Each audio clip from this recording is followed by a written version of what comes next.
Mä joudun nyt pitämään tätä kameraa tälleen, koska mä en jaksa raahata jalustaa ja mä en tiedä yhtään kuinka kauan mä jaksan höpöttää.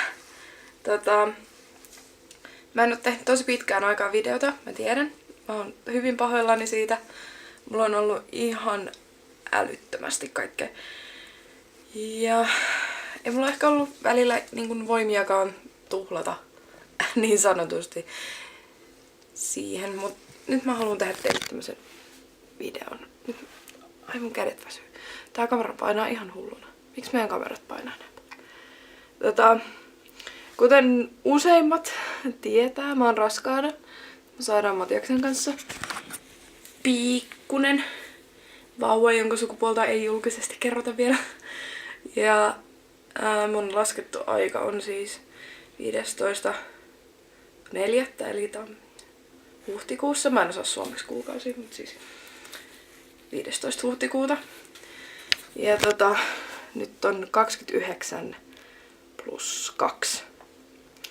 Eli siis reilusti yli puolen välin mennään. Ensi tiistaina alkaa RP30. Ja se on aika pelottavaa, koska sitten on 10 viikkoa laskettua aikaa. Ja 7 viikkoa siihen, että raskaus on täysaikainen. Siis mihin tää aika on kadonnut. Koska justhan mä tein sen testin. No, aika menee tosi nopeasti. Tää on tosi nättiä, mutta mä en jaksa mennä ulos. Kattokaa nyt, siellä on tosi... No ei se nyt näytä kauhean nätiltä. No mutta aurinko paistaa, se on tosi kivaa. Välillä paistaa aurinko. Niin. Mun maha tulee eteen, mä voin enää tiskata normaalisti, koska mun paita kastuu aina mahan kohdalta ja mä oon itse asiassa viikosta 26 ollut lääkärin määräämässä vuodenlevossa. Tai ainakin yrittänyt olla, koska mulla tulee jo supistuksia. Mutta ei oo nyt kyllä tullut vähän aikaa. Kaikki on ihan hyvin, lapsella on kaikki hyvin, mulla on kaikki hyvin. Mitä nyt vähän ehkä hempat on laskenut, eli siis hemoglobiini, mutta se on aika normaalia. Mä syön rautatabletteja, niin se ei haittaa.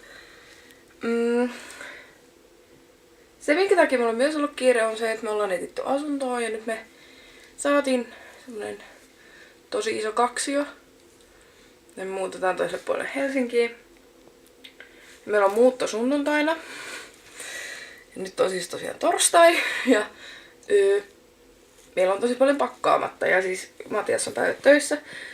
Eli mä pakkaan periaatteessa yksin ja sitten kun mä en saa hirveästi riehua, niin tää on vähän hidasta, mutta siis ottakaa hetki. Siis kattokaa nyt. Siis kaikki paikat ihan täynnä tavaraa. Jopa kaappi. Joka on tyhjennetty ihan vaan sen takia, että sinne saa lisää tavaraa. Joka paikassa tavaraa. Niin paljon tavaraa.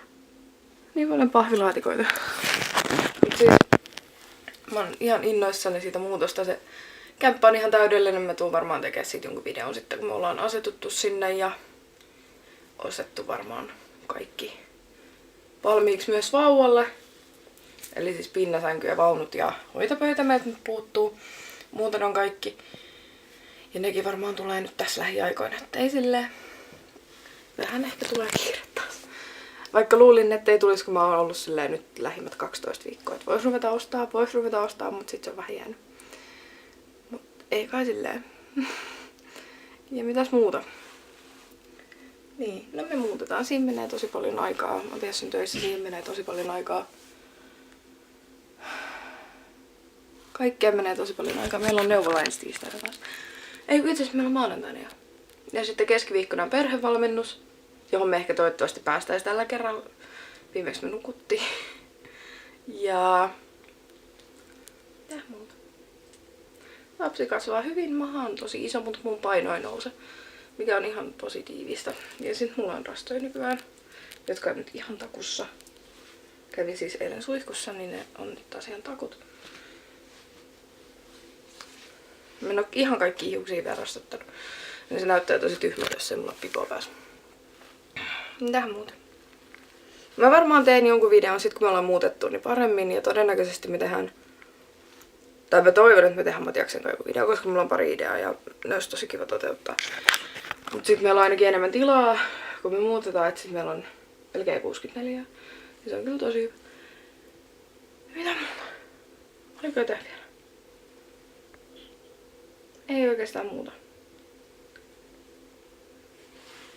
Joo, ei. Nauttikaa siitä, jos siellä paistaa aurinko ja pitäkää ihana päivä ja mä koitan tehdä videoita useammin ja mä koitan myös muutenkin postata ja jos on jotain kysymyksiä, niin kysykää jossain ja semmoista.